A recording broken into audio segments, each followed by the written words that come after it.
the UP system. So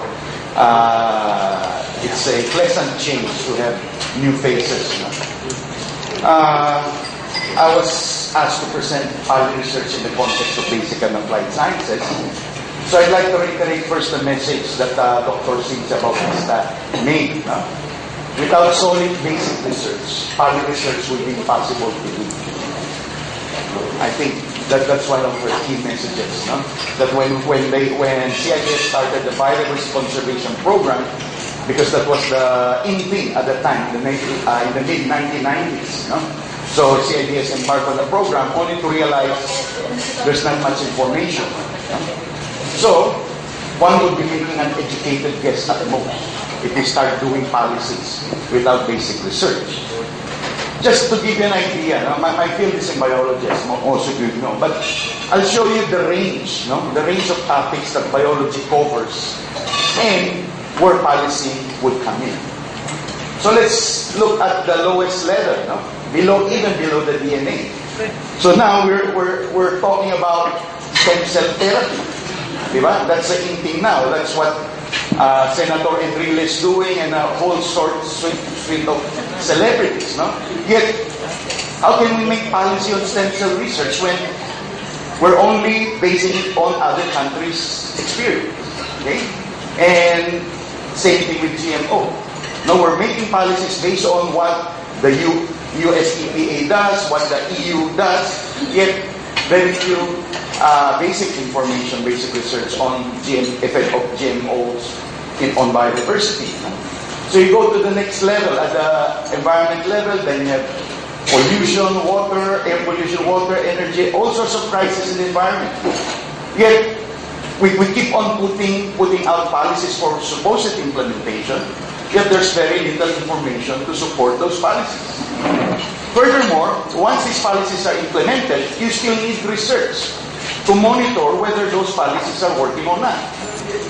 So at the end of the day, if you ask DNR, what's the state of implementation of X law on the environment? And they'll scratch their head and say, we don't know. At best, they're guessing. I think things are improving, that's what you'll get. But there's no solid data to back up those statements.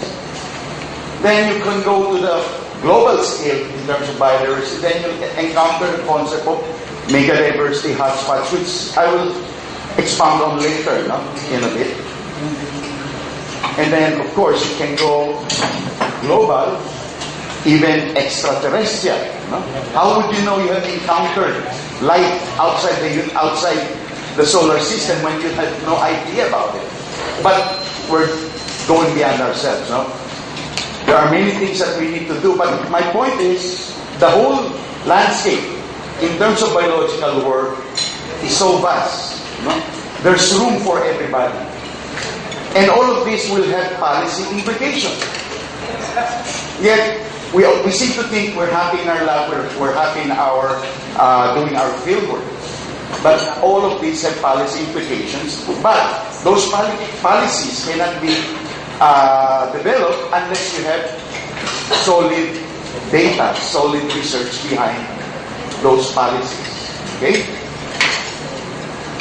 Just to reiterate lang, we have 4 functions as a university as mandated under RA 8500. A graduate university, a research university, a public service university, a regional and global university. No wonder there's schizophrenia. Because some of these are contradictory to each other. For example, the best here that leads the schizophrenia is being a public service university. Now, if you want to be a regional and global university, you need to have international faculty members in your staff. So I tried to recruit one. I got one. Only to find out, to be informed, you cannot hire him.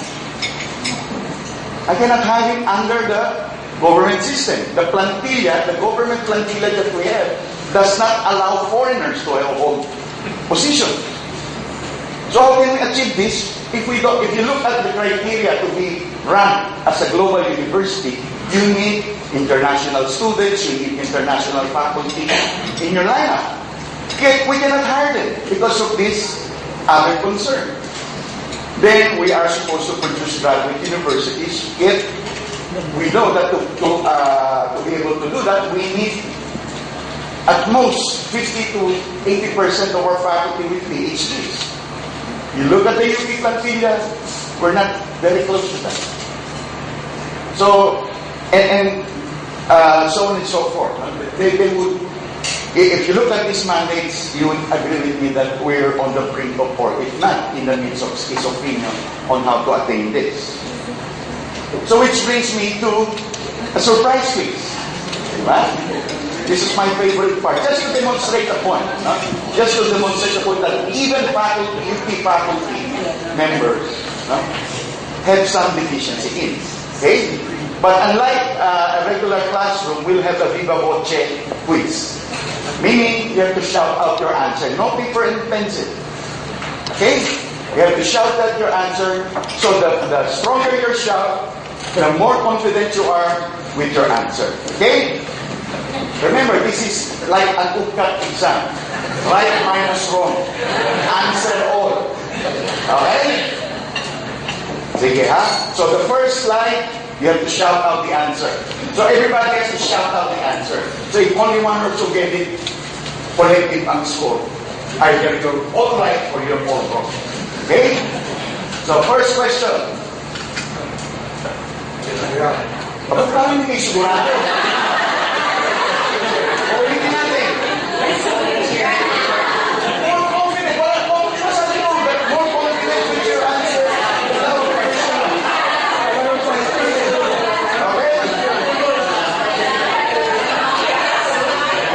Okay.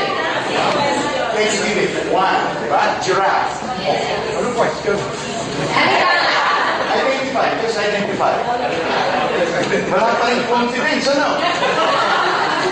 Ilan ang score niyo? Wala makaisa lang morning position. Nagtatapos siya lang magmerienda. O ilan ang score niyo? 3. Very good, ha? 3 out of 3. Surprisingly. Walang confidence itong grupo na ito, ha? Siguro pag elementary students ang pinasagot ko rito, sigaw siguro. Anyway, nasa score? 4. Very good. Ulan sa confidence. Anyway, tawagin na natin. So, ilan ang score niyo? 6 na. 6 na. Diba? 6 out of 6. So, what's common about the 6 animals I've shown you? Mammals! As I told you, a UP education. Soon you can distinguish a bird and a mammal. Okay? So why? What's about the 6 animals I've shown you? They're all vertebrates. Ano pa? Again? What? Different habitats of theirs. They're all not found in the Philippines. They're all not found in the Philippines. And you know all of them. But the thing is, I pick those animals precisely because they are from different continents. You notice, they're from different, they represent different continents. And you all know them. Okay, so now let's go to the next part of the quiz. 6 out of 6. So now I'm going to show you Philippine animal. Mouse. Yung mouse. Ibig sabihin, hindi ka nakakita ng mouse. Okay. So this is mistakenly called a flying lemur. But it's not flying, nor is it a lemur. It's a kagwang, no? O kolugo. Okay? A kagwang or a kolugo. There are only 2 species in the world. One in the Philippines and one in Borneo. In the Philippines, this you can find in Samar, Leyte, Bohol, and Mindanao. Okay? So the chances you'll find a flying lemur or a kolugo in your lifetime is very high. In their natural surrounding. If you know where to look, you'll find them. But the chances of you encountering the 6 first animals I've shown you is very low. Unless you see them in the zoo. Okay, but in the natural environment, there you have a strong chance if you know where to go. So, ilan ang score nyo? 6 minus 1. 5. Okay. So, this is a scientific name. Okay, kagwan. Okay, next. Ay, masagot na. Anyway, bonus na lang sa inyo yan. Anyway, most of you would not know this. This is found in the Philippines. But most people would say it's an owl. Bakit malaking mata, owl na. Ikaw pa naman una ng picture na ni class. Hindi ba maglalaki mata mo? Okay, then next door natin. Or lang. Okay. Pangmusan. Ibig sabihin, hindi pa kayo nakita ng musan. Hindi ito musan. This is a leopard cat. In the Philippines, it's found in Panay, Negros, and Palawan. This is a species found in that island. This is the only species related directly to the tigers and the lions. Kaya lang ating tiger at lion kasi laki lang yung hindi. No, kaya hindi natin may pagmalaki. So ilan ang score natin? Big. You know where it's going, huh?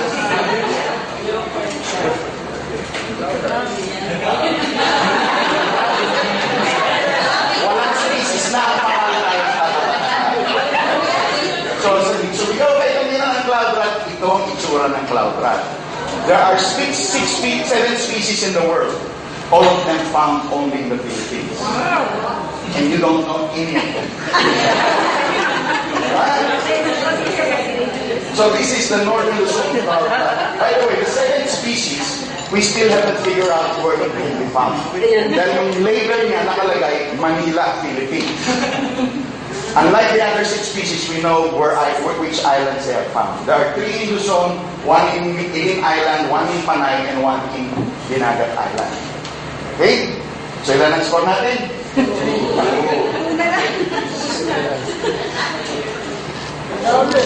Can you humor me and hold your ears? Hold your ears and pull it. Pull it a bit and look at the ear of this guy. So question, are you a rat or is it a human being? If you base it on the ear, related sa atin, ano? Interestingly, originally, this species called the tree shrew used to be put under the order primates, the same as us, because of the ears. Later, they found out it's not a good character, so it's in an order of its own, Scandensia. Now, why did I put these two together? Because if you look at the shape of the nose, the snout, mukhang pareho. You'd say, related yung species. This one is order Rhodesia, this is Scandensia. Different order altogether. And the key is, if you look closely, walang buhok, walang whiskers. Ito may whiskers. Yet, this is an example of convergent evolution. So, sasabihin yung evolution, di nangyari sa Pilipinas. Ito ang example. So, 2 different species from different orders arriving at the same solution. They all feed on insects. This species particularly feeds on earthworms. So, kung may alam yung herbivore, carnivore, ito ay vernivore. Vernivore. So, ano score natin? Dalawa yan eh.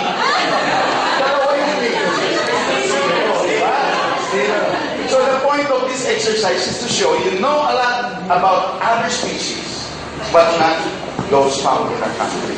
It's as basic as that. It's as basic as that. Diba? Now, the other, although hindi naman masamang alam natin ang sa ibang bansa. Diba? Because it's not a global connected world. We need to know what others have. But it does not excuse us for not knowing what we have. Okay? So makikita nyo, ano implikasyon ito policy? I'll show you then.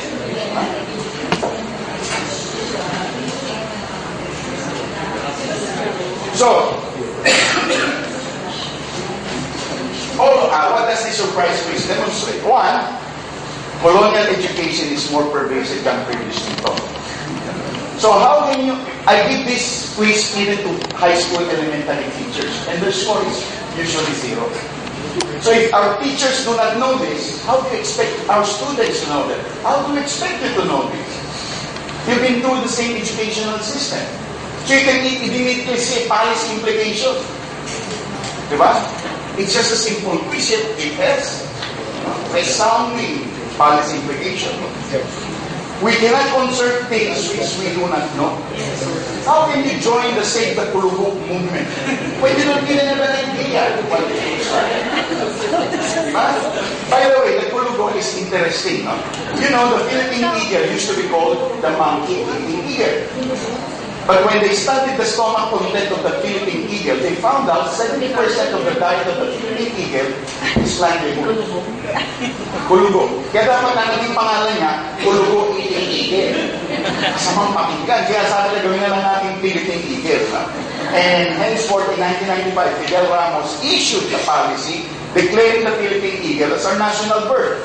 Because before that, do you know what our national bird was? Maya. Alam mo lahat, Maya. Yet we have more than 550 species of birds, 200 of which are found only in our country. And it was never declared the Philippine bird until Fidel Ramos did so. And lastly, the teaching materials are not updated and not available to majority of teachers. So again, that's a huge policy implication. Diba? The lack of knowledge of our wealth of biodiversity. Bakit hindi natin magawa ng policy? Anyway, all of the pictures came from this book, Vanishing Treasures of the Philippine Rainforest. If you go to Amazon, the book costs $24 US. It's still available. You can still buy it. But the whole book is available for download. You just go to this website, you can download the whole book. Thank you. Okay? So there's no reason now for you not to know. Because you will know if you read. And most of you would have spent 90% of your time in the internet surfing. Why don't you download this? Again, another exercise. Are you familiar with this picture? Yes. Sino familiar? Ano yung picture niya? Yung sa Italian church yata. Spanish. Spanish church. And someone Ito ang nakita nyo. restore it. Ni-restore niya ito, maging ganyan. Ni-restore yan. Ito yung nakita nung 80-year-old painter. Nakita niya madumi, nag-volunteer siyang tintahan ulit. No? So good intentions, diba? Gusto niya i-restore. But unfortunately, this is the original. No? At nung tinignan ito, nagmukhang kakuching monkey, di ba? Kawawa naman si Jesus. Did you think I'm making that? It is in this website, in your Times, on the whole story. So why am I presenting this? Because it's an example of good intentions, disastrous results. And in the university, we always have good intentions. We want to do good, we want to do the right thing, and sometimes we end up with disastrous results. Because we don't know what we're doing. We think we know what we're doing, but in the end, we do not know. Okay? We're guessing. So it leads me to linking to my field. Why do we do biodiversity? And I think this is applicable to most sciences, both natural and social sciences as well. And it all boils down to 4 P's. Diba? Parang may mnemonic device kayo. 4 P's, madaling tandaan. What's the first P? We want to look at patterns. Why are these things happening? Right? Is there a pattern? Then once you understand the pattern, you want to understand the processes that leads to these patterns. Why is X found here and not on the other side? Why is XYZ on that side and not on the other side? What are the processes that lead to this distribution of light, to these patterns you're observing? And once you know the patterns and the processes, it allows you to make predictions. Diba? You know that if X and Y are present, then Z is bound to happen. Diba? Pag sinindihan mo yung kalan, at meron siyang gasol, sigurado maapoy yan. At sa katagalan, pag ginawa mo yung mapapasok ka. You can make that prediction. Okay? However, our work does not end in that 3 P's. We need to publish it. Whether as a scientific paper or in a popular publication so that people will know.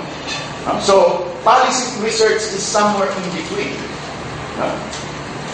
It's somewhere in between. But we need to publish. Okay? So how does it end up?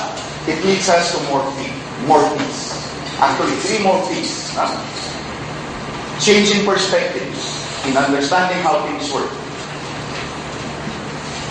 And ultimately, change in policies. We can now advise government, universities, any institution, what needs to be changed, why things need to be done a certain way. And then, it should lead to changes in practices. Because if there's no change in practices, business as usual ang mangyayari. Okay? So, dinaya ko kayo. 7 P's talaga yan. Pero 4 lang pinapamemorya ko sa inyo. Dahil yung 3, it will come out naturally. Diba? It will come out naturally. There are 4 C's in addition to the 4 P's. 1, coherence. No? The work that we do needs to have some coherence. Hindi yung kung strike anywhere. No? Parang ping-pong ball or pinball ball na umiikot doon lang sa pinball machine. Going everywhere but arriving at nowhere. So it means coherence, consistency. No? You need to apply the same parameters, the same standards consistently. Hindi yung pwedeng ginawa mo rito, hindi mo ginawa. Paano may compare? No?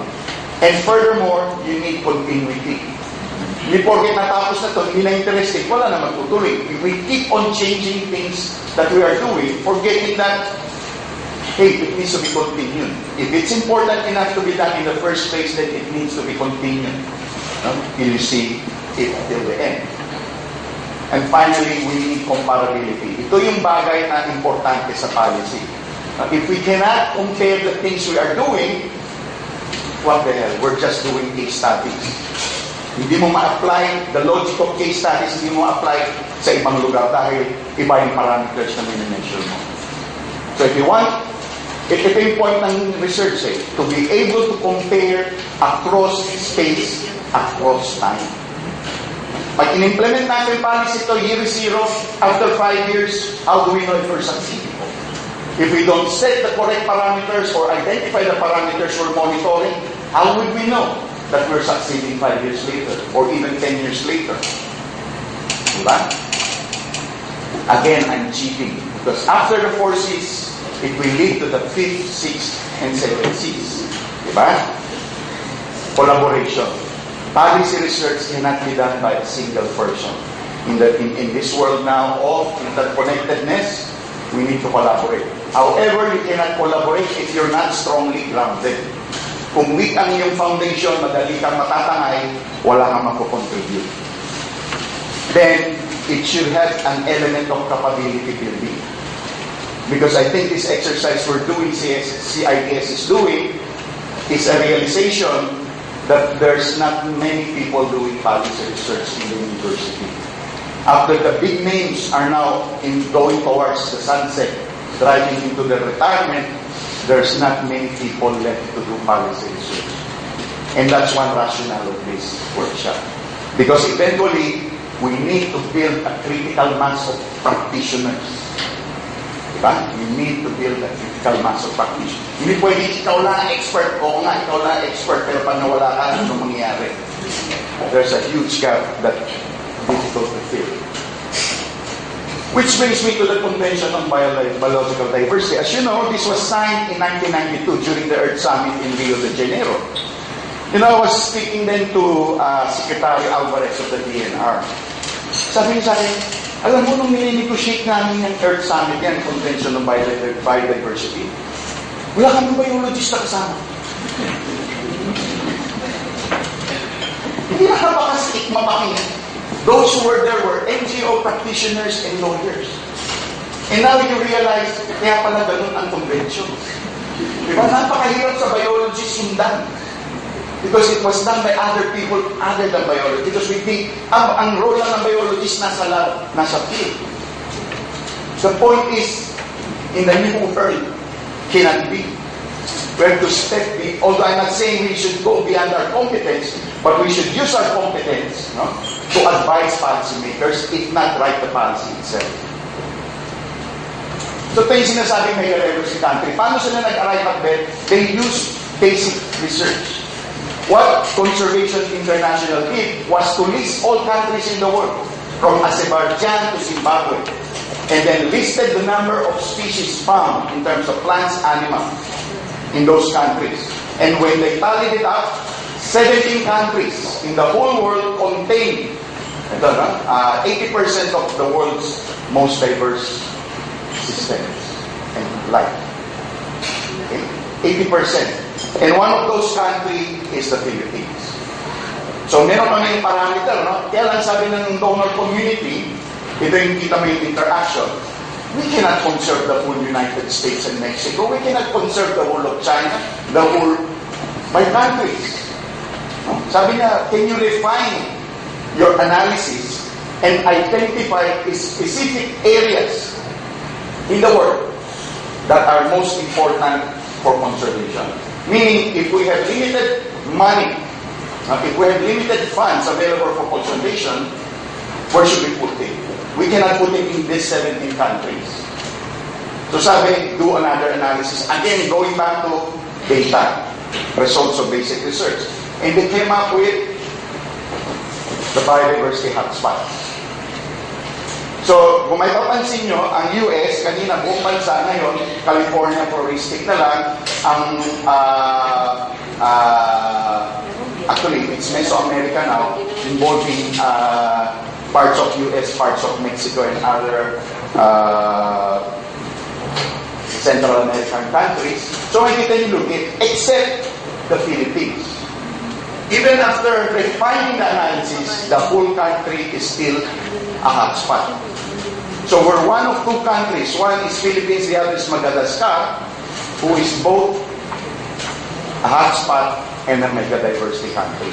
So ibig sabihin, every inch of real estate in the Philippines is teeming with biodiversity. At that point, I don't know, some of you are still here, late 1990s, panahon ni President Javier.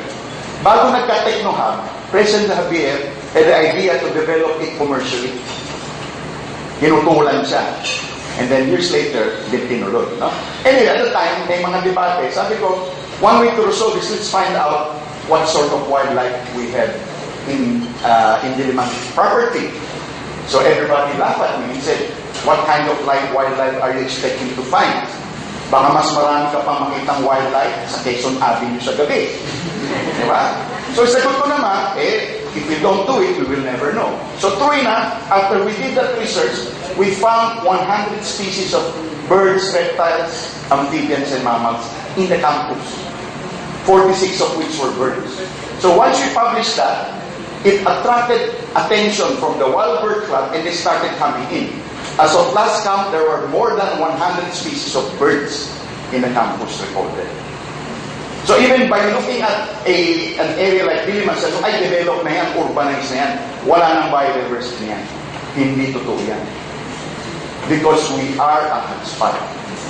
Okay? Meaning, kahit pumikit ka, kahit saan ka dumukot ng lugar, you're going to find important biodiversity. Most of you would have been, si woody woodpecker. Diba? Kilala niyo si woody woodpecker? We have an endemic woodpecker in the campus. And we don't even know that.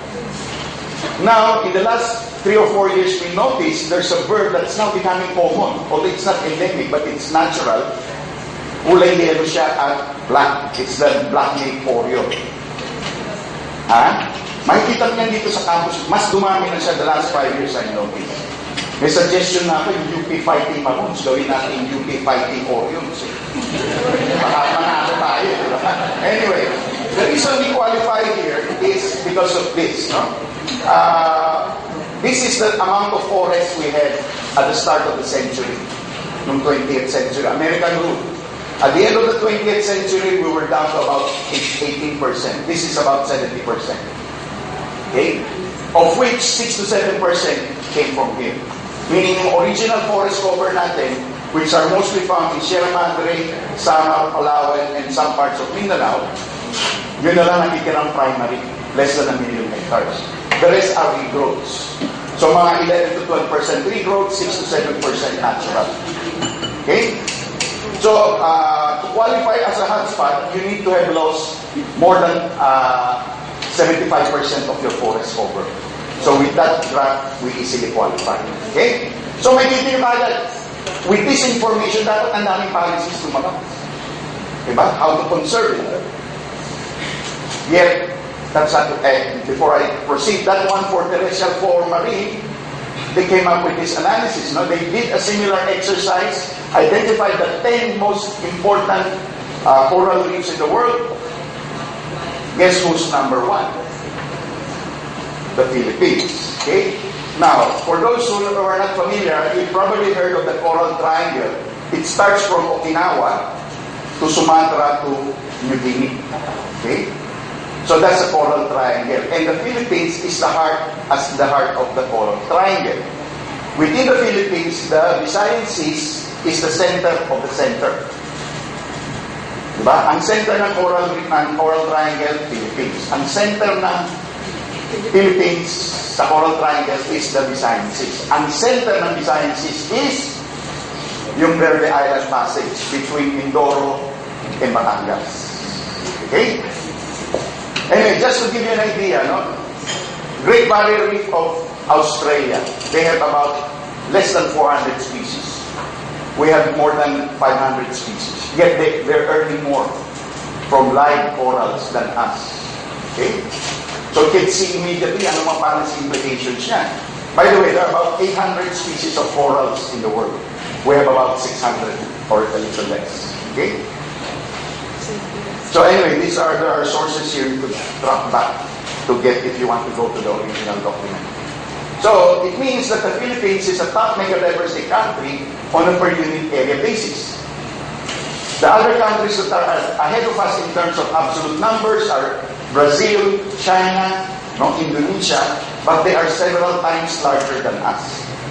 So if you put the amount of land area over the number of species, we should up to number one. The same way in terms of the hotspots.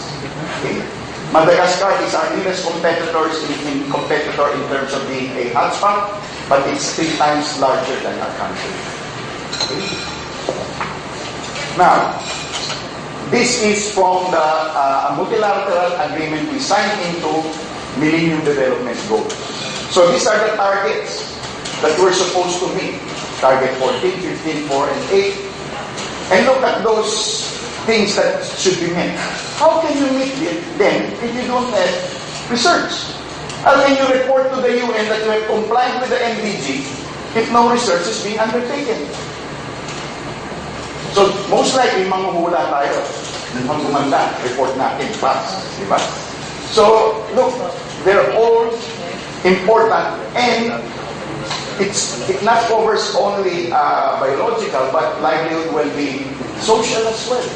No? So, biodiversity conservation is primarily biological, but it's not exclusively biological. But because you cannot measure successful conservation if you don't measure both social and natural. And I'll show you a framework later on. Again, last year or the other year, President Inouye issued this proclamation ordering all government agencies to include biodiversity conservation in their work plans. Naningil na ba kayo? Diba? With this proclamation, theoretically, you could go to government agencies. How are you complying with this proclamation? Have you set aside funds? How are you going to monitor if you're complying? But of course, the proclamation does not have the effect of law. It's more guidelines lang yan. But the fact is, this proclamation, a policy, could not have been established if there was no data to support it. Anyway, again, an area of concern that emerged. No? Everybody seems to think that biodiversity conservation is limited, is a mandate of the Protected Areas Wildlife Bureau, even within the DNR. So that's why we have to change that conception that conservation of biodiversity is a concern of the whole DNR and not PAUD alone. Next level, within the government, conservation is a concern of all government agencies by virtue of that presidential proclamation and not of DNR alone. Dahil kasi ang attitude ay DNR na bahala dyan. When in fact, it's mandated that everybody should be involved as well. And then in Philippine society, conservation Philippines is a concern of all sectors of society and not of government alone. Whenever I make presentations overseas, the first question pagdating ng open forum, ang tanong kagad ng mga kababayan natin sa abroad, ano ang ginagawa ng gobyerno? No, they dissociate themselves with what can they do themselves. Ang tingin nila, trabaho na ng gobyerno yan. No? So you can see immediately how we can contribute. Then, in the international community, medyo successful tayo dito dahil dun sa hotspot and mega diversity concept. We have never run out of international funding to do conservation work. And the general message, ito palagi ko, dito tayo pwede makatulong din ang mga part of the nuclear research community. Conservation is not about don'ts, but why shoes. Ang image ng conservation, hindi lang sa Pilipinas, kundi sa buong mundo, lahat bawal. Bawal magmina, bawal maglaging, bawal, lahat bawal. But that's not true. Pinagbabawal lang natin isang bagay dahil nga, ang alam natin ko, konti sila, pinaparami lang natin sila para dumating ang pagkakataon, pwede natin silang ulit-ulit. Huh? So, yun. Although sabi ko, in some instances, the wisest use of a resource is not to use it. So it depends. And you can only make this recommendation if you have solid data, solid basic research to support your position. Again, last year, nagkaroon ng State of the Planet conference. And I won't bore you if you can go to a website to download this. And they have a declaration for new knowledge, new solutions, sa akin, opportunities for research. Yet, most likely, not many of you would be aware of this. Diba? So, ang daming opportunities. Okay? Ito interesting slide. No? There was this analysis. What, for vertebrates that are facing extinction or being threatened, what are the primary causes of their being threatened? And surprisingly, number one is agriculture and aquaculture. Pero ang popular press, ang alam niyong naririnig palagi ay mining. Sana mining? Mining, di ba? Saan ang lagi? Ayan ang lagi number 2. Yet, wala ka nakikita nag-rally, itigil ang agricultural expansion. Di ba? Wala nang kayo narinig. Ang narinig yan, anti-mining, anti-logging. Yet, the primary cause why vertebrates are facing extinction is agriculture. Di ba may disconnect dun sa reality, dun sa tunay na sanhi. No? Then in terms of population, this is my, although it's another lecture, just to show you that we're now 2015, so we're nearing 110. No? In another 10 years, will be about 130. I think ang projection natin by 2050, nasa 200 million tayo. So if you feel it's crowded in Manila, it's going to be crowded in a few more years. Okay? So, if you look at the framework, and whatever your position is with regards to reproductive health, whenever population grows, there's an increased demand for shelter and for food. And it has impacts on the environment. Diba? As I've said, it's another lecture in itself. Now, for the framework, no? This is the framework I usually provide just to show how we can get in. So usually, there is direct factors causing the loss of biodiversity and there are indirect factors. Pinagalog ko ito. Ito ang batayan at tuwirang sanhi ng pagkawala at ito yung batayan sanhi. Batayan sanhi. Okay? On the other hand, is society's response. So marami tayo. At dito, kita nyo kagad, dyan tayo pwede pumasok, dyan tayo pwede pumasok. Okay? So you can address the biodiversity itself, the direct factors, or the indirect, or the drivers.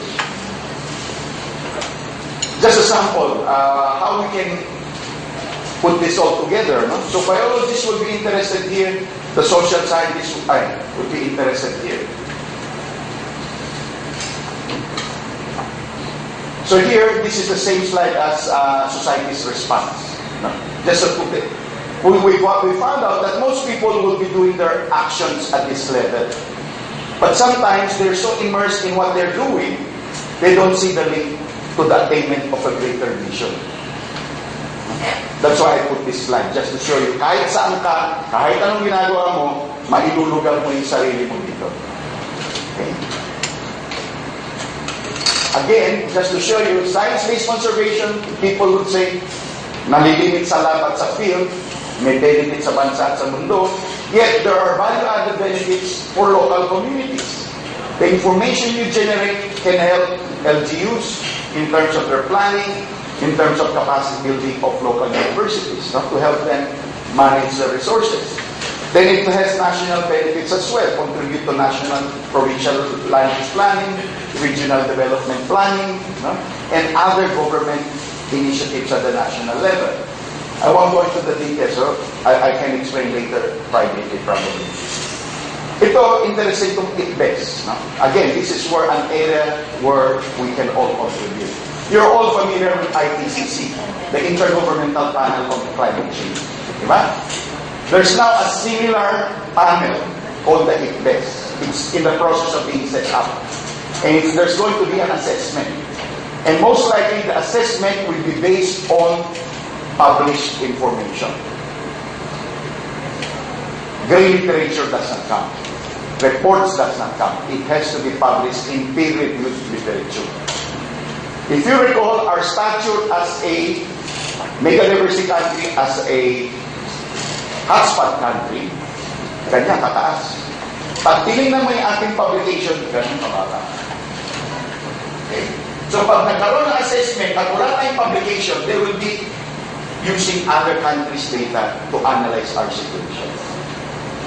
And we have so much. No? So you have entry point for both basic and policy research in this case. Again, just like this is a program we have in biology, it's the DNA barcoding of Philippine life, Philippine network or dolphin. Luckily, the UP system invested in this program under the Emerging Science and Technology Program. That this was in 2009. We got the funding. You know the implication now? You probably have heard of the USS Guardian being grounded in Tubatahan last January. It was finally removed sometime April this year. 3 days later, a Chinese fishing vessel ran aground several kilometers from where the USS Guardian. So this was on April 8. It was only 1 week later, on April 15, that the Coast Guard realized that the ship was carrying illegally harvested pangolins. Nung una ko nakita itong picture, pinakita sa akin ng Pauli, sabi nila, yan po yung mga pangolin na huli sa bangka, sa fishing vessel. Sabi ko, bakit puti? Sir, dressed pangolin na ko yan. Parang dressed chicken. So kung alam yung dressed chicken, yan ang dressed pangolin. So yung skin niya, yung scales niya tinanggal na. Kaya nung nakuha ito, halos nabubulok na. Kaya we were called in, luckily we had that dolphin, we were called in to do now the wildlife forensics for this species. Because they do not know, ano nga yung species ito?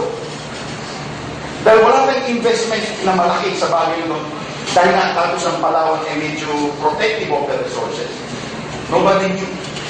So now we are playing catch up to get the information in.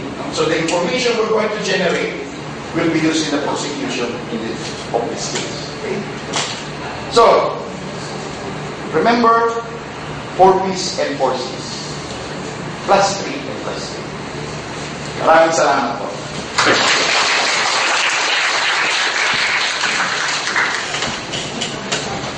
Thank you very much, Sir Perry.